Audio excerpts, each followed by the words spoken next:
Hi there, I'm Carolyn, Trichologist at Absolique Hair Health Clinic. We're coming to you with some more hair loss treatment stories and results today. This particular one is a young male. He was 23 when he contacted me. He said he was experiencing hair loss, hair thinning. He had a scaly scalp, but his actual hair was also feeling very, very dry. And he said to me he'd noticed these changes over the past 4 years. So that takes me back to 19 years old. He visually had very thin hair at the front, which was consistent with what you would call male pattern thinning, but he was only 23. So male pattern thinning on its own is a very, very gradual miniaturization. But he had had a dramatic and a very quick progressing change. So we knew there must be something else going on. It's what we call early onset, and it normally has other triggers. So it's really important to look for other things at that young age. So we had a consultation and we checked blood tests, and what we found is he had a very stressful job. He had been working shifts and over 60 hours a week, and he'd also recently had glandular fever. His own personality, and this is really important as well, showed that he had a resistance to stress and a desire to perform at high levels. Now that over time can take its toll onto the adrenal glands as well.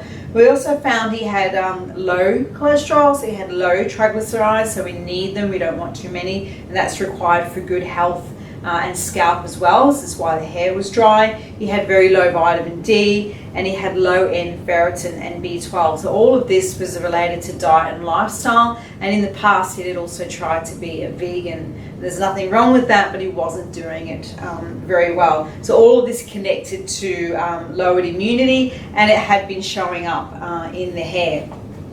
So we also had some genetic factors in there, and as we said before, we knew it was early onset. At this time the lifestyle had improved, but he still really wanted to work on his diet. So he talked about where hormones come from in our food, and he was really keen to remove those sorts of things. I do recall he contacted me after we put him on some treatment, and he wanted to learn more about diet. So we spent another 30 minutes over the phone, this is during COVID, just dedicated to talking about food combining, which is what we use and work with our pH kit. Not combining acid with acids, not combining proteins with carbohydrates, no fruit with any other food or any other food. We talked about the art of absorption, and we really got him into a routine of eating good nutritional food, and we supported the gaps with supplements.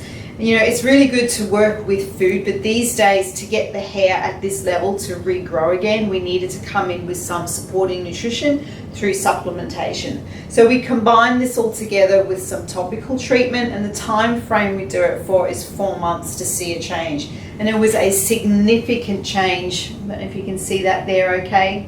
I'm going to put these images up into a blog so you can see them really close. But it was such a significant change for a short amount of time, because we addressed all the underlying causes, weren't just targeting what the obvious was. So if you relate to this story, and particularly for young men these days with low ferritin, you know, it wasn't a common thing. I'm seeing it all the time. Low vitamin D, you know, male pattern thinning when you're super young. This is not the normal. So please reach out to me. I am in Brisbane, but we can help people all over the world with consultation. We do microscopic diagnosis, or even just helping you to read your blood tests and understand how to eat to actually get food for ferritin or food for health and hair growth as well. So my email is info@absolique.com.au.